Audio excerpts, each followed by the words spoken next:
So, 5 days out from Abingdon Marathon, and I'm well into the taper now. Before I get into this video, which is going to be all about marathon, I just want to thank everybody that has subscribed to the channel, liked and commented and supported us on this journey. We really do appreciate it.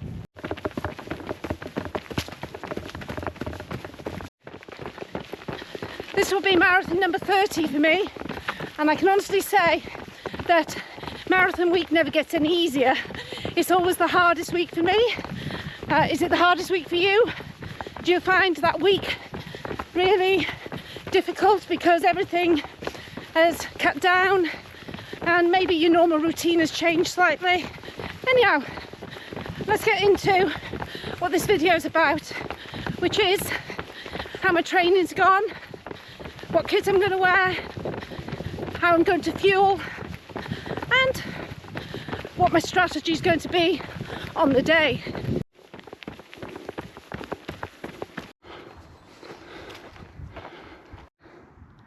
So that's 1 mile complete in my taper.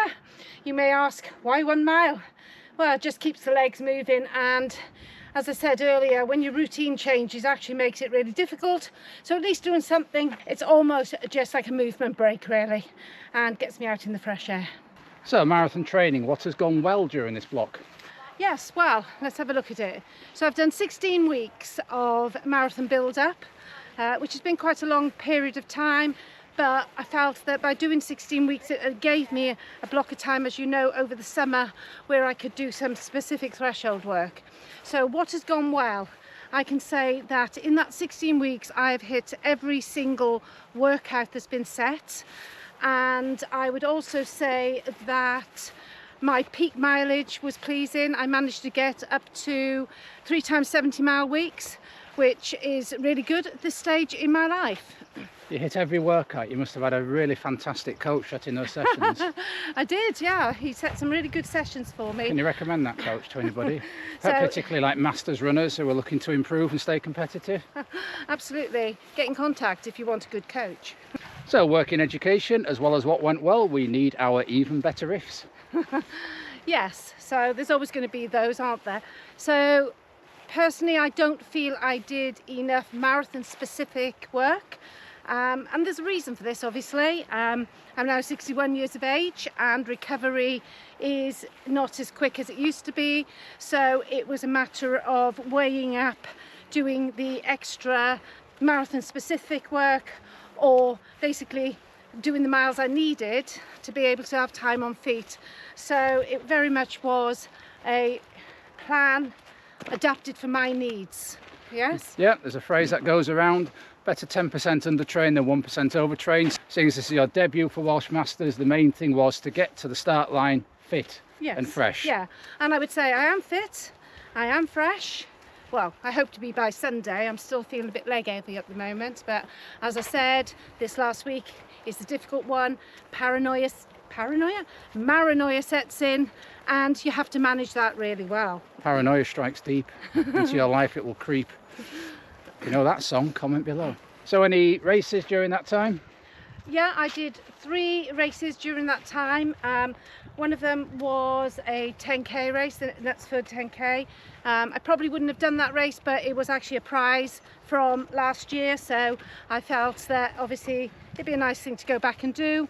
I didn't run particularly well there, so I was a little bit unsure of my fitness at that point. I went and did a race on Friday, and those of you who follow the channel may have seen that. If you haven't, go and have a look. And I did really well, and I did a season's best for 5k, so that was really pleasing.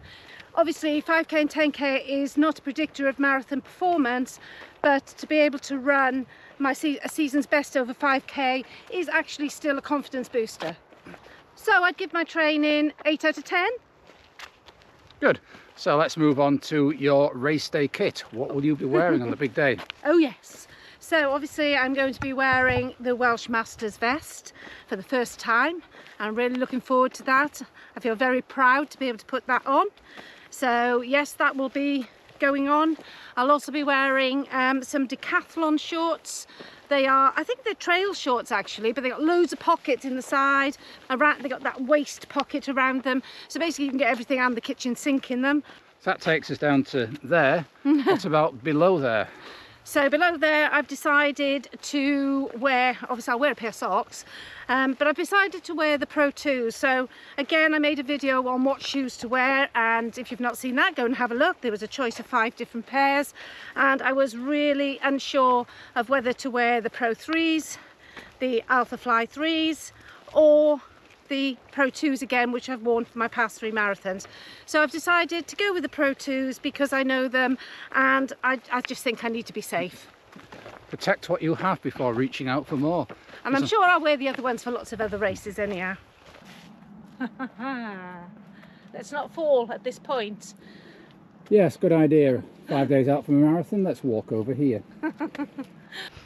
So, fueling, what's that going to look like? Yes, so again, I'm going with tried and trusted. I've used SAS gels for many marathons. As I said, I'm on marathon number 30. I wouldn't say I've used them for 30 marathons because I think when I first started marathon running, there wasn't such a thing as gels. Kids these days wouldn't believe it, would they?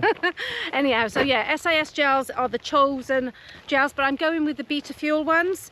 The reason I'm going with those is because they've got more carbs in them. I have practiced them, I take them quite a lot to make sure they sit right in my stomach, and I've decided that I'm going to be taking them every 3 miles, so I will need quite a few. So that's the plan, every 3 miles a Beta Fuel. I'll take a normal one, 20 gram SAS gel, about 15 minutes before the start of the marathon, and I plan on taking one of those ones as well, probably around about 22 miles, just to top myself up. But in the middle section, yes, it's going to be the Beta Fuel gels.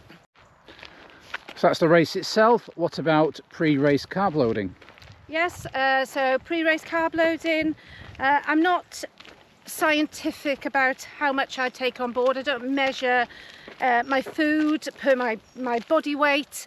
I'm kind of, again, I go with what I know. I'm quite old school, so I will start carb loading on Thursday, which means I'll just make sure that I'm having enough carbs with every single meal and some protein. I'll cut down on fibre, and I'll make sure that the carbs I have is I'll be having white bread instead of obviously wholemeal. I'll be having white pasta and white rice. So I will make sure that every meal or main meal contains those things. On race morning, I will have porridge, and I'll also have toast made with white bread.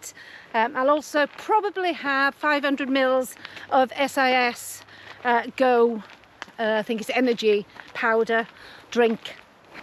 So race target time and race strategy. Yeah, it's interesting, isn't it? Because when you set out on your marathon journey, your marathon plan, you normally have a target in mind that you want to try to aim for. I think once you start training, you normally have an idea of where you want to go. So if I'm truthful, I would love to break 3:30, okay? However, I'm not going to be concerned if I find myself not on pace. It's a championship race, so it's going to be run the best I can on the day, and whatever happens, happens. But I will be setting off at slightly slower than 3:30 pace, and then hopefully building into it. Now, I've looked at the race predictors. I've looked at Garmin Connect, which is outrageous. It says that I should run 3:19. Well, maybe back in the day, but not now. Okay, and I've looked at VDOT, which says 3:20, so not much difference there. And then I've looked at Strava, which says 3:33, so that's probably the closest. So yeah, so roughly I reckon 3:30 is doable, but it very much depends on the day and how I approach it. So pacing on the day, how are you going to attack it? Run the first half really hard and bank loads of time in case you bonk in the second half? Oh, absolutely.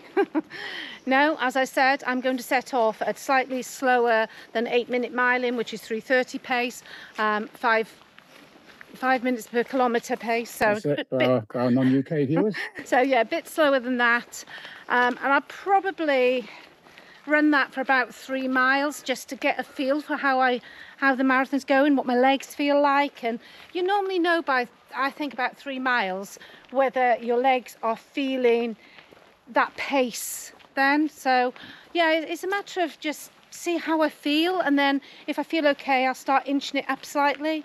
I hope to run I'd say a negative split. So Abingdon, the course itself, according to Let's Run, it's worth 5 minutes compared to a really flat one, which is good news for me, seeing it's my PB course. But yeah, tell us about the course and how you're going to approach that. Yeah. Ooh. I don't think it's worth 5 minutes. I mean, I ran it 2 years ago and I ran 3:31 there.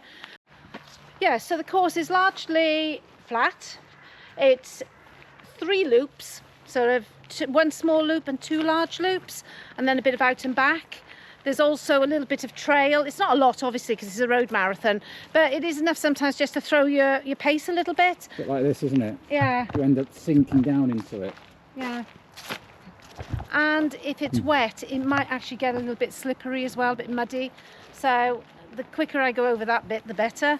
So yes, how will I? Oh, also the course isn't entirely on road. So when I did it last time, you had to go up and down curbs a bit. If I'm truthful, I didn't enjoy that part of the course. It does break up your rhythm slightly, so I would say yeah, it's probably worth 5 minutes because it breaks your rhythm up. Okay, yeah, at least 5, maybe 15, I think. 15, yeah. No, but it is actually a little bit annoying because you get those like dips in the pavement, you know, where you sort of lose your footing a little bit.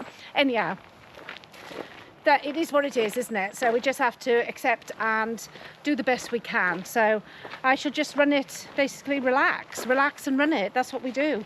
We train to be able to go out and do these things. So at the end of the day, it's just take everything in your stride and you approach everything that comes your way and just run it. So what am I going to do? Just run it. Yeah, it's one of those courses, if you compare it directly to, say, London or Yorkshire or Berlin, it's probably not as quick, but then you've got the logistics to take into account. The fact we can park half a mile from the start. You're not having to get there 2 hours before the start like we knew people had to do at Chicago. You're not herded into pens for an hour and a half. No. It's very sort of chill. Yeah, Abingdon's a club organised marathon, one of very handful of club organised marathons still left in the UK. In fact, I've got a book at home, John's History Corner. I've got a marathon handbook at home from the early 1980s, and I'll try and put a picture up on the screen. And just about every town and city in the UK had its own marathon. Obviously, health and safety these days makes it very difficult for clubs to put on marathons. So thank you for Abingdon AC for still continuing to put this on and it having the vibe of basically a club race. Fantastic. Big fans of club races, us. So the weather on the day? Yeah, no, it looks all right actually. It's changed obviously over the last 5 days. It was forecast to be quite warm, I think, but it's now changed and it says it's going to be, I think, about 11-12 degrees, but it does say it's going to be light rain and a gentle breeze. So I don't mind a bit of rain, but it is forecast for light rain throughout. We'll just have to see, won't we? I don't mind. In all honesty, again, you can't change the conditions. Everybody's got the same conditions and you just have to go with it. I'm glad it's not gale force winds, put it that way. Yeah, we saw last year, didn't we? Watched Andy Rayner do it, and boy, if you were doing Yorkshire Marathon the same day. Yeah, it was really blustery. It's like a storm brewed up for about 3 hours on Sunday morning. Yeah. Then went away again. It did. Are you nervous, or are you taking the Franklin D. Roosevelt approach of the only thing to fear is fear itself? Of course I'm nervous. I think everybody gets nervous, but I think a certain amount of nerves is actually quite good. But it's controlling them, isn't it? And I think once we get going, those nerves will disappear. But yeah, in this few days leading into the marathon, I'm nervous because I want everything to go right. And as I said, I find this the hardest bit because you want your fueling to go right, you want your sleep to be right. You don't want to come down with a cold in the last minute. Yeah, you go to work and you don't want things to go wrong at work. So yeah, there's just so many things in this last week that you want to go right.